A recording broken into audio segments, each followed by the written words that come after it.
अगर माफियाज के साथ इंडल्ज हो गए हैं और इस तरह से लोगों को खाली करवा रहे हैं मकान, तो बहुत जरूरी है जरा इनका वेयर अबाउट्स पता करना। SC/ST एक्ट के नाम पर धमकी दे रहे हैं। एलिगेशंस है, अगर यही एलिगेशंस किसी और व्यक्ति के अगेंस्ट होगा तो FIR लॉन्च होगा कि नहीं होगा? तो वहां से प्राइवेट रिस्पोंडेंट्स ने 50 आदमी के साथ अटैक किया। उसने फोन करके बुला लिया मैडम को, तो आपने जांच करना था ना कि उसके फोन से मैडम को फोन आया है कि नहीं आया है। पुलिस की वर्दी में इसलिए आपकी जांच नहीं होगी क्या?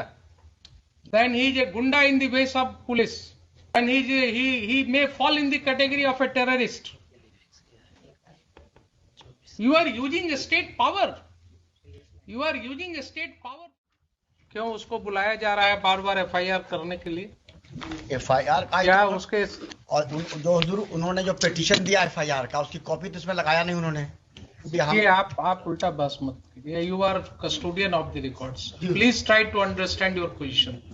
हम तो समझ you are a state, you don't argue like an adversarial litigant। भाई आपकी प्राइवेट लाइन नहीं है इनसे, वो प्राइवेट रिस्पोंडेंट जब आएंगे तब देखेंगे। आप स्टेट हैं, आप अपने पोजीशन को बिल्कुल ऐसा रखिए जिसमें ये न जल के। हम पूछा हुजूर की FIR अगर इसकी बातें ये सब सही है तो आप समझ रहे हैं ना, अगर ये बातें इन्वेस्टिगेशन की बात है, मैं यहाँ कंक्लूड नहीं कर रहा हूं इसको, but these are the matters which are giving rights to commission of a cognizable offense. And when this information was given to the police, when one of your police officers, Nisha, had gone to that place, there are allegations against her, there are allegations against SHO. Why FIR was not lodged? Why FIR was not lodged? Answer me this question first. FIR के लिए उनसे कहा गया हुजूर, FIR के लिए उनसे पूछा गया, वो FIR लॉन्च ही नहीं किया। अभी आपके मिस्टर प्रभुनाथ चौबे जो हैं इंस्पेक्टर, ही इज सेइंग ना कि आपका पेपर्स हमारे पास आया हुआ है, डिफरेंट जगह से सब आया है आपका। तो वही डिफरेंट जगह वाला तो यहाँ लगा हुआ है। FIR रजिस्टर हुआ फिर? ये तो है ही हुजूर, यहाँ लगा हुआ है। FIR क्यों नहीं रजिस्टर हुआ, मैं ये पूछ रहा हूँ। अगर पेपर आया हुआ था। नहीं, ये पेपर एक आया हुजूर, इसमें तो इन्हीं पे एलिगेशन लगाया कि जाके चोरी कर लिया है, जब ये गए नहीं वहां। बहुत मुश्किल चीज है, इन पर एलिगेशन लगाया कि चोरी किए जी हुजूर, वो तो इन्वेस्टिगेट होगा ना। एलिगेशन है कि जाकर के मारपीट किया गया उसके साथ, प्राइवेट रेस्पोंडेंट्स ने उसके साथ असॉल्ट किया है उसको। एक चीज तो क्लियर है इतने सुनने से, ठीक है, उसको बाद में उसको क्लैरिटी देंगे, लेकिन प्राइमा फेसाई तो बिल्कुल क्लियर है कि साहब ये व्यक्ति पोजीशन में था इस प्रॉपर्टी के, ये व्यक्ति पोजीशन में था। तो इनकार कहाँ का जा रहा हुजूर? कहाँ? अगर इनकार जब खुद ही छोड़ के चले गए तो क्या कर सकते? आप केस मत बनाइए। मैं आपको फिर से रिक्वेस्ट कर रहा हूं, फिर से आपको मैं रिक्वेस्ट कर रहा हूं, being a constitutional court, don't attach yourself with one of the parties. The ramification will be very bad. If the police officers start acting in collusion with the persons who are indulging in unlawful activities, then that person no longer remains a police officer. Then he is a gunda in the ways of police. Then he may fall in the category of a terrorist. You are using a state power. You are using a state power for an unlawful gain. There are serious allegations that, and you are admitting that yes, he was in possession. If he was in possession, then how he has been thrown out from that house? कहाँ फेंका? तो कहीं नहीं ना कि हम फेंका हुजूर, ये तो कहते ही नहीं है कि हम फेंका उसको, गए भी नहीं। मुश्किल है, आप जो है डिफेंड करने लगते हैं। जब एलिगेशन है कि उसको वहां से प्राइवेट रिस्पोंडेंट्स ने 50 आदमी के साथ अटैक किया, उसने फोन करके बुला लिया मैडम को, तो आपने जांच करना था ना कि उसके फोन से मैडम को फोन आया है कि नहीं आया है। इनके फोन का जांच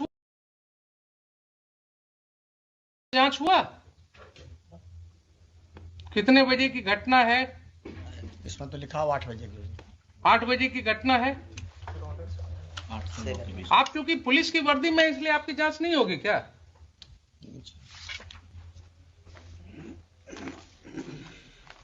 ये सब स्थिति हो गई है। अब ये सब स्थिति हो गई है। ये पहला केस नहीं है। This court has come across several cases of this nature, जहां लैंड ग्रैबिंग, प्रॉपर्टी ग्रैबिंग बिल्कुल खुलेआम पुलिस की मदद से हो रहा है। इनकी संपत्ति की जरा जांच कराइए, एसएचओ के। इनकी संपत्ति की जांच कराइए। एंटी करप्शन ब्यूरो को हम कहते हैं इनकी जांच करने के लिए। ये अगर माफियाज के साथ इंडल्ज हो गए हैं और इस तरह से लोगों को खाली करवा रहे हैं मकान, तो बहुत जरूरी है जरा इनका वेयर अबाउट्स पता करना। SC/ST एक्ट के नाम पर धमकी दे रहे हैं। एलिगेशंस है। अगर यही एलिगेशंस किसी और व्यक्ति के अगेंस्ट होगा तो FIR लॉज होगा कि नहीं होगा? इनके खिलाफ क्यों नहीं लॉज होगा? नहीं मटेरियल आएगा तो ठीक है, सैंक्शन नहीं होगा। अगर ये पाया जाएगा कि he has committed certain acts in discharge of his official duties, he has acted lawfully in discharge of his official duties, sanction नहीं मिलेगा इनके प्रोसिक्यूशन का। लेकिन किसी गुंडे को मदद करना, किसी व्यक्ति को मकान खाली में कराने में मदद करना, ये क्या डिस्चार्ज ऑफ ऑफिशियल ड्यूटी है? वहां 197 CRPC का प्रोटेक्शन मिलेगा इनको। पब्लिक ऑफिसर को यही प्रोटेक्शन दिया गया है कि आप किसी के साथ मिलकर के इन कॉनाइवेंस, आप प्रॉपर्टी ग्रैबिंग में मदद कीजिए और आपके लिए फिर he may be prosecuted without sanction. There will be no need of sanction in such cases. तो ये मुझे बताइए कि FIR लॉस क्यों नहीं हुआ? अगर नहीं हुआ तो मुझे शाम तक FIR चाहिए। मुझे शाम तक FIR चाहिए। आप मंगवाइए। और जो भी रिटर्न कंप्लेंट आया है इनका पिटिशनर का, that should be registered as a first information report immediately and inform this court. And these two officers as well as Mr. Chaube, they will not investigate those cases. I will issue certain directions to SSP right now, and their conduct will be examined by the senior police officers. आप मुझे बताइए 4 बजे। There are serious allegations. If those allegations are true, then that will have a wide ramification. FT भी दिया है। 2 दिन से उनको धमकी मिल रही है। कोई आदमी आके बोलता है तुम्हारी हत्या हो जाएगी, वो डरे हुए।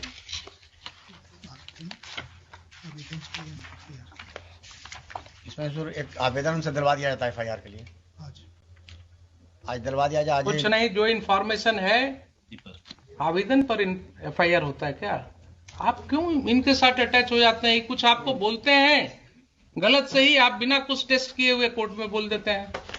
FIR के लिए क्या रिटन जरूरी है? कंप्लेंट तो कुछ बताएंगे। रोज आपके SI जो है इंफॉर्मेशन, जो अपने इंफॉर्मेशन पर FIR रजिस्टर करते हैं, वो क्या करते हैं?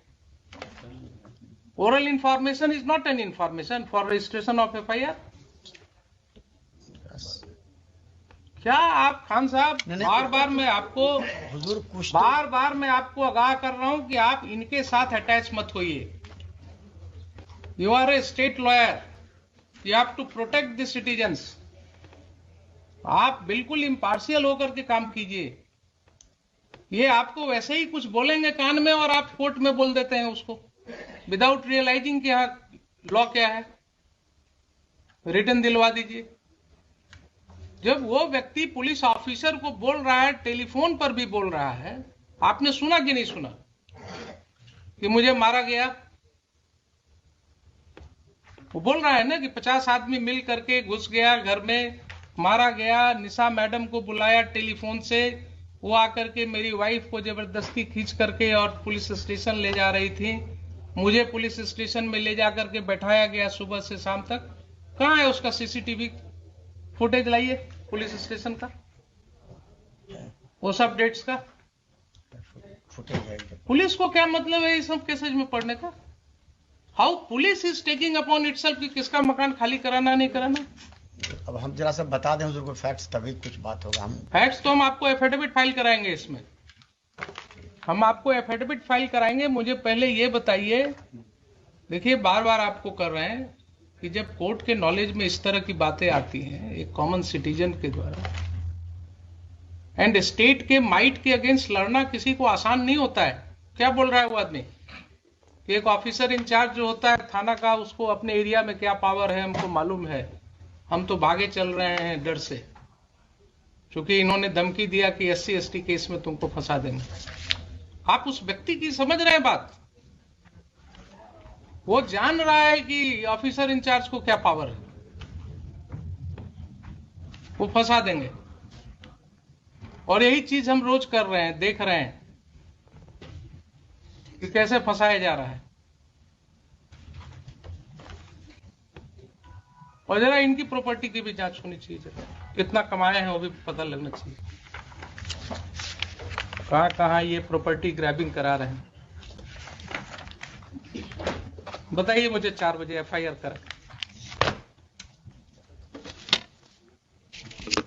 FIR करा करके मुझे चाहिए जो फर्स्ट इंफॉर्मेशन आपके यहाँ रिसीव हुआ है, इन राइटिंग हुआ है या ओरल हुआ है, what ever allegations he has made, पूरी तरह से ये करके FIR करा करके लाइए, मुझे बताइए।